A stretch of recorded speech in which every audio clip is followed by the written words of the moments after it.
भगवान शिव माता पार्वती से कहते हैं, इंसान खुश और तनाव मुक्त कैसे रह सकता है। फिर माता पार्वती कहती हैं, हे देवों के देव महादेव, आपसे अच्छा कौन बता सकता है, कृपया आप बताएं कि इंसान खुश और तनाव मुक्त कैसे रह सकता है। फिर भगवान शिव कहते हैं, हे देवी, आज मैं आपको एक कहानी सुनाने जा रहा हूँ। कृपया आप इस कहानी को ध्यान से सुनें कि इंसान खुश और तनाव मुक्त कैसे रह सकता है। अगर आप यह कहानी सुन रहे हैं तो पूरा सुनिए।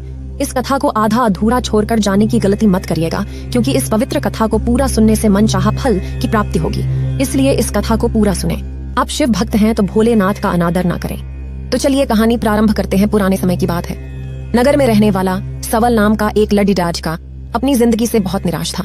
उसकी निराशा का कारण ये था कि वह कुछ भी नहीं कर रहा था। उसके माँ बाप उसे ताने मारते कि तेरे सारे मित्र कुछ न कुछ कर रहे हैं, लेकिन तू अभी भी घर में बैठा हुआ है। मित्रों के बीच भी अक्सर उसका मजाक ही बनता। वो कहीं जाता तो लोग उससे पूछते कि क्या कर रहे हो। उसे यह बताने में बड़ी शर्म आती कि अभी वह कुछ भी नहीं कर रहा है। धीरे धीरे उसने रिश्तेदारों के यहाँ जाना और लोगों से मिलना जुलना कम कर दिया। वह ज्यादातर समय अपने घर में ही बैठा रहता। वह अकेले में रोता, भगवान को कोसता और अपनी किस्मत को दोष देता। अब उसे अपनी जिंदगी बोझ सी लगने लगी थी। कभी कभी वह सोचता कि जब वो कुछ करने के लायक ही नहीं है तो फिर उसे जिंदा रहने का क्या फायदा। उसे तो मर जाना चाहिए। यदि आप महात्मा बुद्ध के विश्वासी हैं तो इन दिव्य उपदेशों को ध्यान से सुने। इस वीडियो को पूरा अंत तक देखें, वरना बाद में बहुत पछताना पड़ेगा। अपने कीमती समय को फालतू के शॉर्ट्स वीडियो के जगह यहाँ लगाए, कुछ नया सीखने को मिलेगा। एक दिन वो अपने नगर की एक सड़क से गुजर रहा था। तभी उसने देखा कि एक गुरु दुख के ऊपर प्रवचन दे रहा है। वह भी उस भीड़ में जाकर बैठ गया और गुरु के प्रवचन सुनने लगा। गुरु बोल रहे थे, दुख एक गुरु की भांति होता है जो हमें जीवन की सच्चाई दिखाता है और हमें सही से जीवन जीने का तरीका सिखाता है। आप चाहे तो अपने दुख रूपी गुरु जी से जीवन जीना भी सीख सकते हैं और चाहें तो उस दुख में डूब कर बैठकर रो भी सकते हैं। सवल भी गुरु की ये सारी बातें ध्यान से सुन रहा था, लेकिन उसे गुरु की ये बातें सही नहीं लगी। उसने खड्डे होकर कहा, दुख कुछ भी सिखाकर नहीं जाता, सिर्फ पीढ़ा देकर जाता है। दुख की पीढ़ा अनंत होती है, ऐसा लगता है। इसके बाद कुछ भी नहीं होने वाला, कुछ भी नहीं मिलने वाला।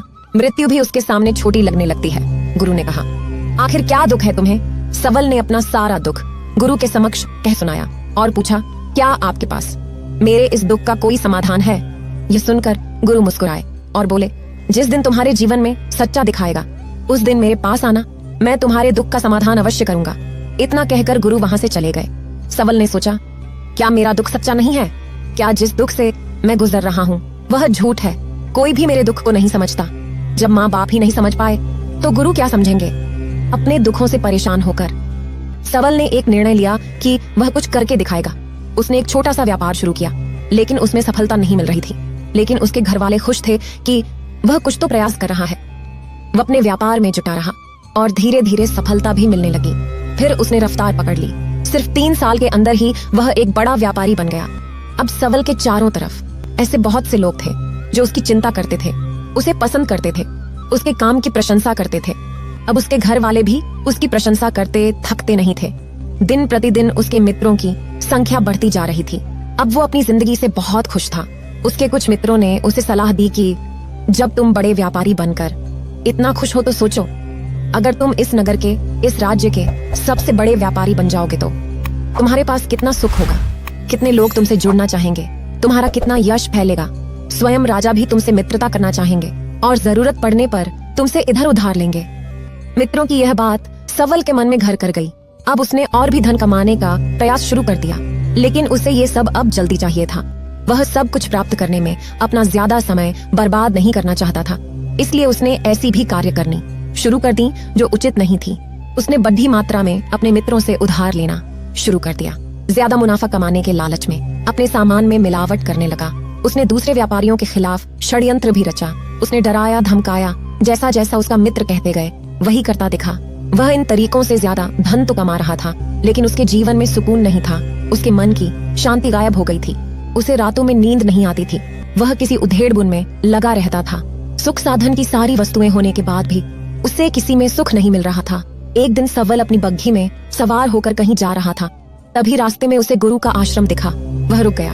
वह गुरु के पास जाकर बोला, गुरुदेव, आपने कहा था जब तुम्हारे जीवन में सच्चा दुख आए तब मेरे पास आना। मैं अब बहुत ही दुखी हूँ। मेरे रातों की नींद गायब हो गई है।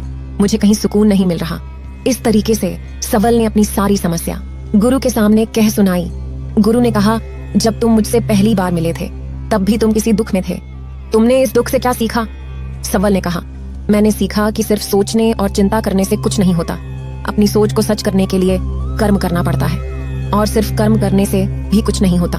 अपने कर्म को अंतिम पड़ाव तक ले जाना भी आवश्यक होता है। चाहे रास्ते में कितनी मुश्किलें आए, मन कितना ही निराश हो, कितना ही लगे कि अब आगे कुछ नहीं होने वाला है, तभी ये मानकर चलें कि मैं जो कर रहा हूँ उसमें मैं अवश्य सफल होऊंगा।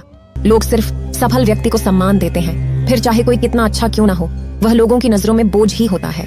यह सब सुनकर गुरु मुस्कुराए और बोले, यह असली दुख नहीं है। जब तुम्हारे जीवन में असली दुख आए तब मेरे पास आना, मैं उसका समाधान अवश्य करूंगा।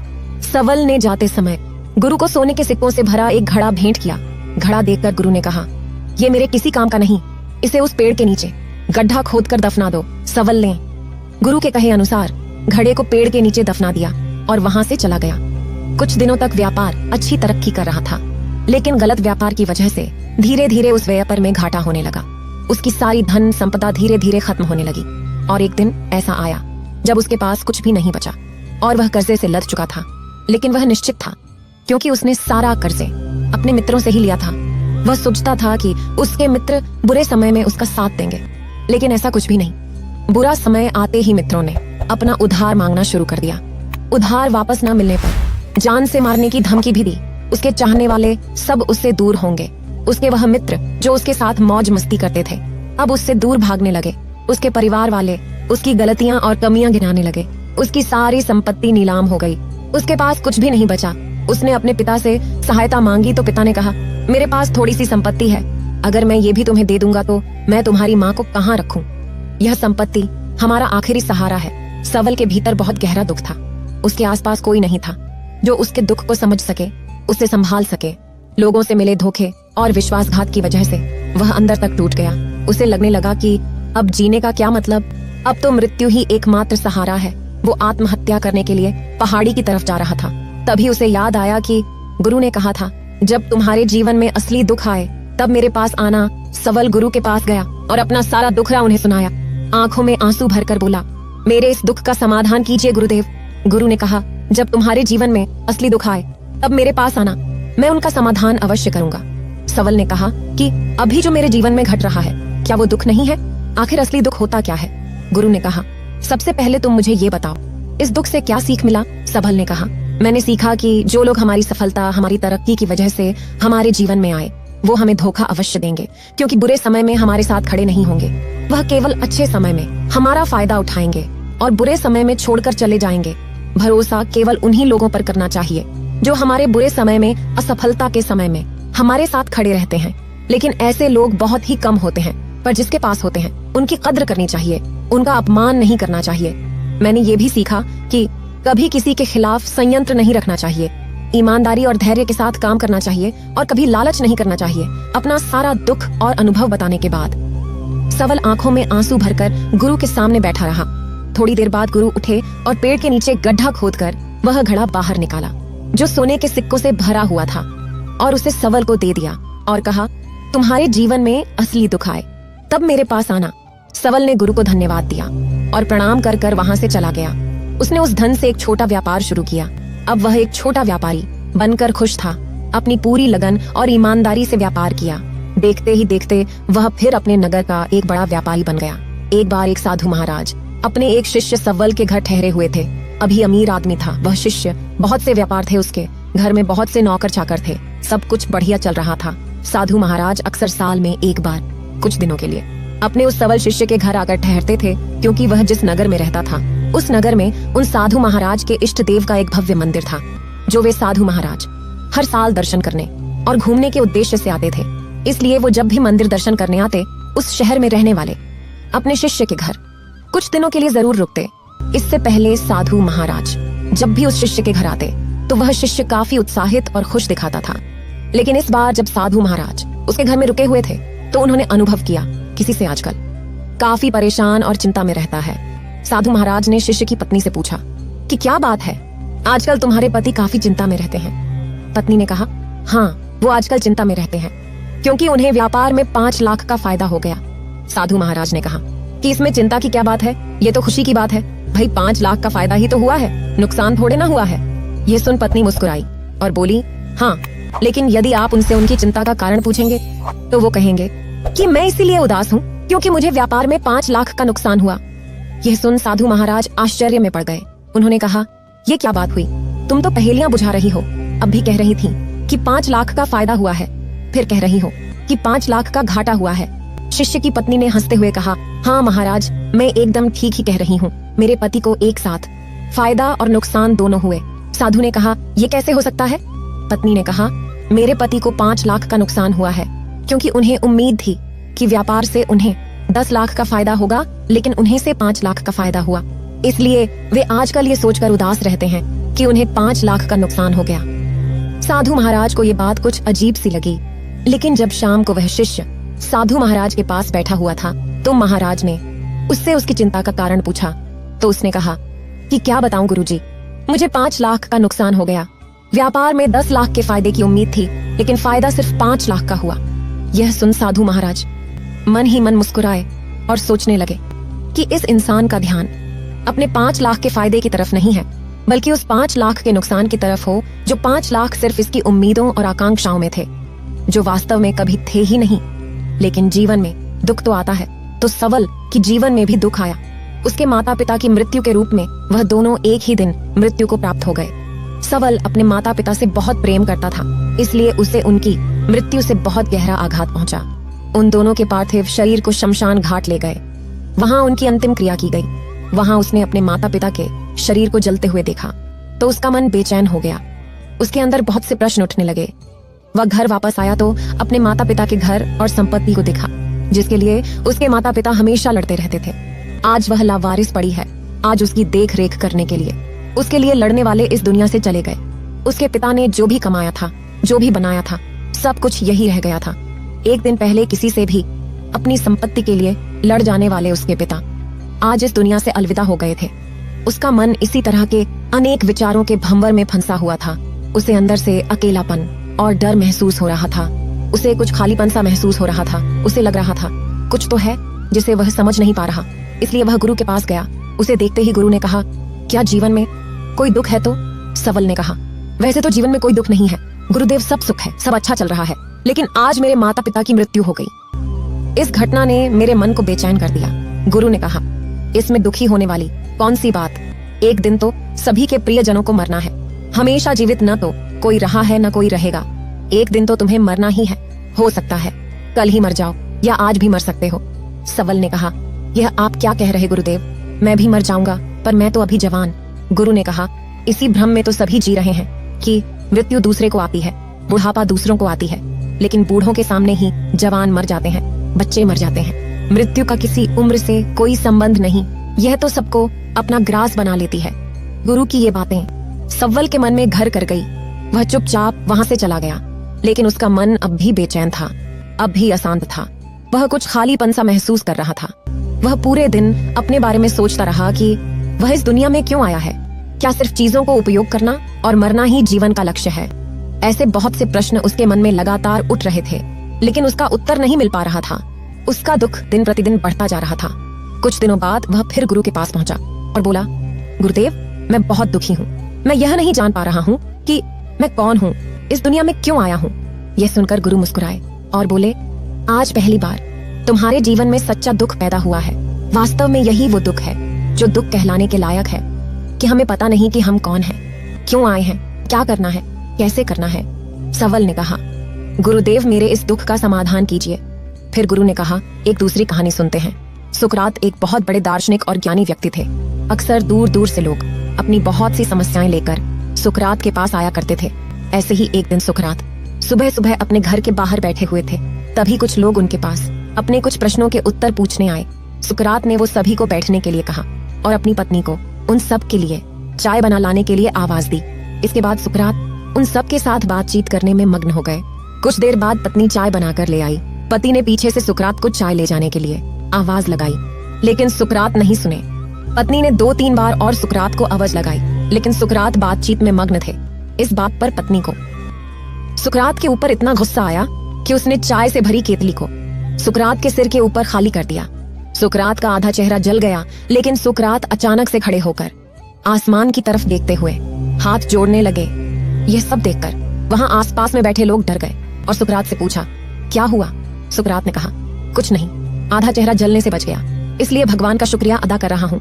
पूरा भी जल सकता था, लेकिन उसने बचा लिया। यह सुकरात का ध्यान अपने आधे बच्चे हुए चेहरे पर था।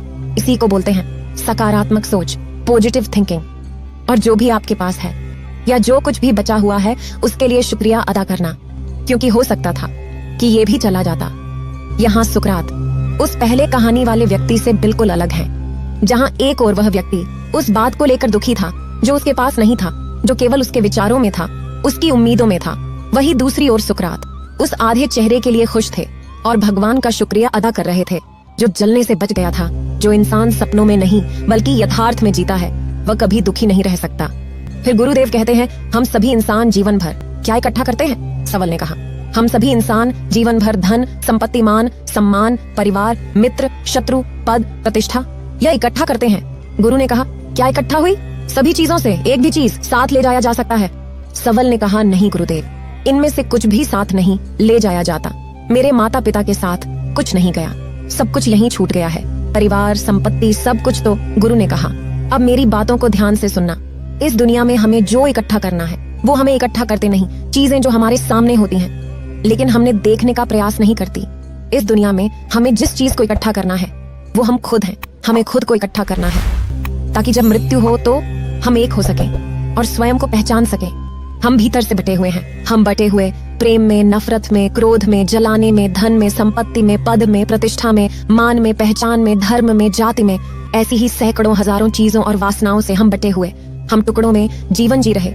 इस बंटवारे की वजह से हमारी चेतना कभी एक नहीं हो पाती।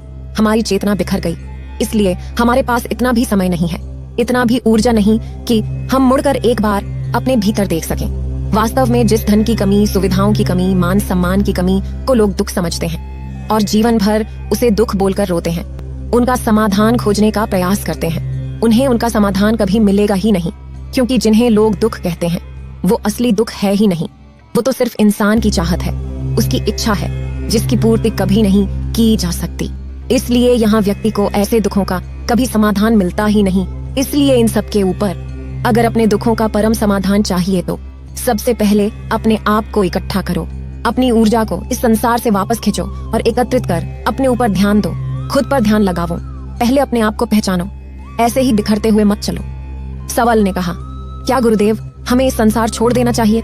अपनी सभी इच्छाओं को मार देना चाहिए? किसी से प्रेम नहीं करना चाहिए? धन संपत्ति इकट्ठा नहीं करना चाहिए? मान सम्मान की आशा छोड़ देनी चाहिए? गुरुदेव ने कहा, एक बिखरे हुए मनुष्य के अंदर से कामनाएं, इच्छाएं और वासनाएं ऐसे ही निकलती हैं जैसे पहाड़ से कोई पत्थर गिर रहा हो, जिस पर पहाड़ का कोई नियंत्रण नहीं है सिवाय देखने, परेशान होने और कुछ खोने की। इसी प्रकार एक बिखरे हुए मनुष्य की इच्छाएं अनियंत्रित और दुखदायी होती हैं। उसका अनियंत्रित मन कुछ भी इच्छाएं और कल्पनाएं करता रहता है और दुखी होता रहता है। लेकिन जब व्यक्ति एकत्रित हो जाता है तो वो जो भी करता है उसके नियंत्रण में करता है, तब इच्छाएं भी उसकी इच्छा से निकलती हैं। सवल ने कहा, गुरुदेव, आपने मेरे सच्चे दुख का समाधान कर दिया। मैं खुद को एकत्रित करने का प्रयास करूंगा। गुरु ने कहा, मानव शरीर में बहुत ऊर्जा है, बहुत शक्ति है, पर यह बेकार के कामों में पड़कर रह गई, व्यर्थ की चीजों में लगी रहती है।